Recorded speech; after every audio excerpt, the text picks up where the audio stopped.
Assalamualaikum, halo semuanya. Selamat datang di channel Galeri Uni.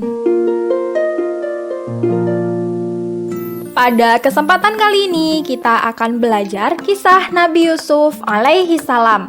Nah, kisah yang akan kita pelajari adalah peristiwa dibuangnya Nabi Yusuf alaihi salam oleh saudara-saudaranya. Oh iya, nantinya di video ini akan ditemukan beberapa gambar. Gambar-gambar tersebut merupakan gambar ilustrasi supaya lebih mudah ketika memahami isi cerita.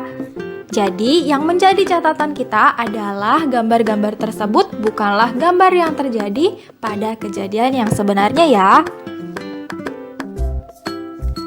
Yuk kita sama-sama simak ceritanya.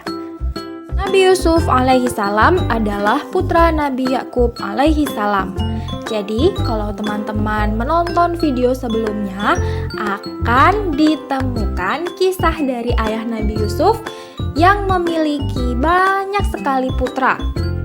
Dan salah satunya adalah Nabi Yusuf ini. Nabi Yusuf alaihi salam memiliki 12 orang saudara. Namun, saudara kandungnya hanya satu, yang bernama Bunyamin.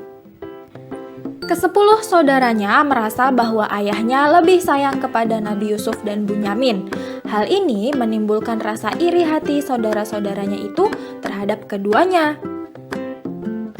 Nabi Yusuf alaihi salam dianugerahi wajah yang tampan melebihi saudara-saudaranya yang lain. Terlebih lagi saat ibunya wafat, ia semakin disayang oleh ayahnya Nabi Yakub. Suatu hari, Nabi Yusuf bercerita tentang mimpinya pada ayahnya. Ia melihat ada matahari, bulan, dan 11 bintang bersujud kepadanya. Lalu ayahnya berkata bahwa matahari itu adalah ayah, bulan adalah ibu, dan 11 bintang adalah saudara-saudaranya. Yang mana kelak semuanya akan menghormati Nabi Yusuf. Namun, ayahnya mengatakan pula bahwa akan lebih baik jika saudaranya tidak mengetahui perihal mimpi Nabi Yusuf ini. Sebab, jika mereka tahu, maka mereka akan mencelakai Nabi Yusuf.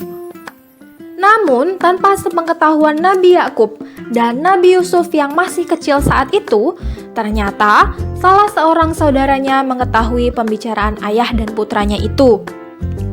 Sejak saat itu, mereka semakin membenci Nabi Yusuf dan merencanakan hal buruk untuk mencelakainya. Suatu hari, mereka meminta izin kepada ayahnya untuk mengajak Nabi Yusuf berburu binatang di hutan. Mulanya, ayahnya melarang. Tetapi, saat mereka menunjukkan kesanggupan untuk menjaga Yusuf, akhirnya diizinkan. Sesampainya di hutan, niat buruk mereka mulai dilaksanakan. Usai berburu, mereka menangkap Nabi Yusuf lalu menyeretnya. Namun, karena tidak sampai hati untuk membunuh Nabi Yusuf, akhirnya salah satu dari mereka ada yang mengusulkan agar Yusuf dimasukkan saja ke dalam sumur. Sebelum memasukkan Nabi Yusuf ke dalam sumur, mereka merobek baju Nabi Yusuf dan melumurinya dengan darah hewan buruan.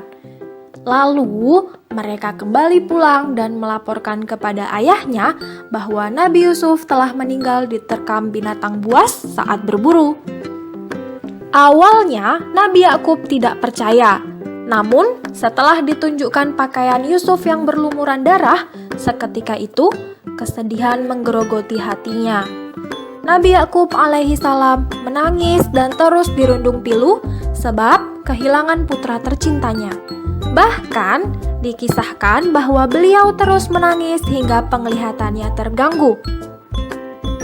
Sementara itu, ternyata di dalam sumur, Yusuf kecil masih hidup. Tak lama di dalam sumur, ada segerombolan pedagang yang hendak menuju Mesir, ingin meminum air dari sumur tersebut. Mereka melihat Yusuf di sana. Kemudian, Nabi Yusuf diselamatkan, namun dijadikan tawanan dan akan menjualnya ke Mesir. Sesampainya di Mesir, Nabi Yusuf benar-benar dijual sebagai budak. Pembelinya adalah seorang dari kerajaan Mesir. Lalu, Yusuf kecil diserahkan kepada Zulaikha sebagai pelayan di istana. Sejak saat itu, Nabi Yusuf tumbuh dan besar di lingkungan istana kerajaan Mesir sebagai pelayan. Semakin lama tinggal di istana, semakin tampak ketampanan dan kecerdasan Nabi Yusuf. Kemudian, Zulaikha mengangkat Nabi Yusuf alaihi salam sebagai kepala pelayan di kerajaan Mesir. Oke, baik, itu tadi merupakan kisah Nabi Yusuf alaihi salam yang mana diceritakan sebuah peristiwa ketika beliau dibuang oleh saudara-saudaranya ke dalam sumur. Semoga video ini bermanfaat. Terima kasih sudah menonton sampai akhir dan sampai jumpa pada video berikutnya. Wassalamualaikum warahmatullahi wabarakatuh.